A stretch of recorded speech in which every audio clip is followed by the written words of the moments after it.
Welcome to Inside the Lines alongside Jared Smith. I'm Ariel Epstein. The New York Knicks are at home today against the Miami Heat as 8.5-point dogs, total 218.5. The Knicks have been struggling against the three-point shot. Yes, they have. How do they get past that? Well, first get your hands up, try to defend, do anything, scream, yell, holler. This is one of those teams in Miami that likes to shoot the three. They made 18 of them in their win over the Knicks a few weeks ago, so it's certainly going to be a factor in this game. Duncan Robinson, he's been shooting it really well. Kendrick Nunn's been shooting it really well. This is a Miami team offensively that can certainly make you hurt. However, for the Knicks, you just want to try to be a little more effort. You want to put a little more oomph in that defending when they're trying to close out on that arc. The Knicks games have hit the over in 4 of their last 5 games. That probably has a lot to do with those three-point shots. However, on the Knicks offensive side of the ball, who are you looking at tonight? I'm certainly looking at Reggie Bullock. He's been great. Just joined the team a few weeks ago. Now he's starting to get consistent minutes. Season-high 15 points in that last game against the Pelicans. I think Bullock can provide a little bit of a spark. Julius Randle probable for this game. Hopefully they get him back and action. And I think offensively, the Knicks can hang with this Miami team. But again, it's about defending the arc. Miami has struggled a little bit on the road this season. They've lost 3 out of their last 4 road games. They're 10-10 on the road this season compared to 17-1 at home. So you would hope for the Knicks that they can get a little bit of consistent effort against this Miami team that might be struggling in a matinee affair at the Garden. A Miami team that struggles on the road. We'll see what happens today at the Garden. Coming up next, we'll have more games that we'll be previewing here on Inside the Lines. They say less is more, but we believe more is more. That's why we build FanDuel Sportsbook with more ways to bet, more ways to fund your account, more ways to cash in, and more ways to cash out, with payouts delivered straight to your bank account in as little as 48 hours. You want more? You got it. Join today and get a risk-free bet worth up to $500. FanDuel Sportsbook, more ways to win.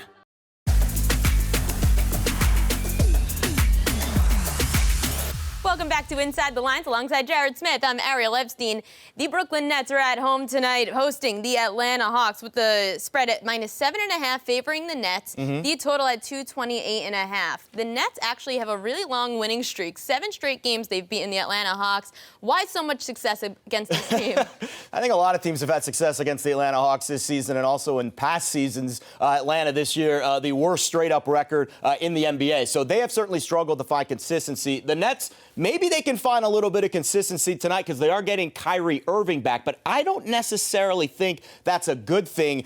Spencer Dinwiddie has been incredible in that 26-game absence for Kyrie Irving, averaging almost 25 points per game. I like Spencer Dinwiddie a lot. More shots for Kyrie means less shots for Dinwiddie. And let me tell you about a guy named Rodions Kurucs. Not a lot of people probably know who that guy is. He was playing in the G League as of this season. Well, guess what? He's in Brooklyn now, and he's been straight up balling. 19 points, that is a career high for Kurucs in that last game, which was a win over the Miami Heat. So I think Kurucs and maybe a little bit of Spencer Dinwiddie, Kyrie Irving action could certainly be a force for Brooklyn. But the Nets, I don't know if they can cover an 8-point spread in this game. I think Atlanta actually coming off of a tough loss against the Wizards, you're getting a little bit of line value there with the Hawks because you're getting Kyrie back, so maybe the books think the Nets are going to win this game big. I kind of like Atlanta to cover that spread. Interesting. Yeah, the line's 7.5 for this Nets team, and with their point guard Kyrie Irving back for the first time since November 14th with a right shoulder injury, it'll be interesting to see how those minutes work out. I actually like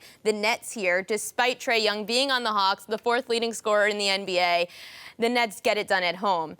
The Los Angeles Clippers are at the Denver Nuggets. In this line, we actually have just seen it move down to half a point. So the Nuggets favored at home by half a point with the total at 222.5. That total also dropping by a half a point. Why the line movement in favor of the Clippers? This is kind of a trap line for me. You're telling me that the Clippers are an underdog against the Nuggets. I know the Nuggets have been good at home, but the Clippers kind of scare me a little bit. No Paul George. They're coming off of a game where they had to exert a lot of effort to beat the Warriors.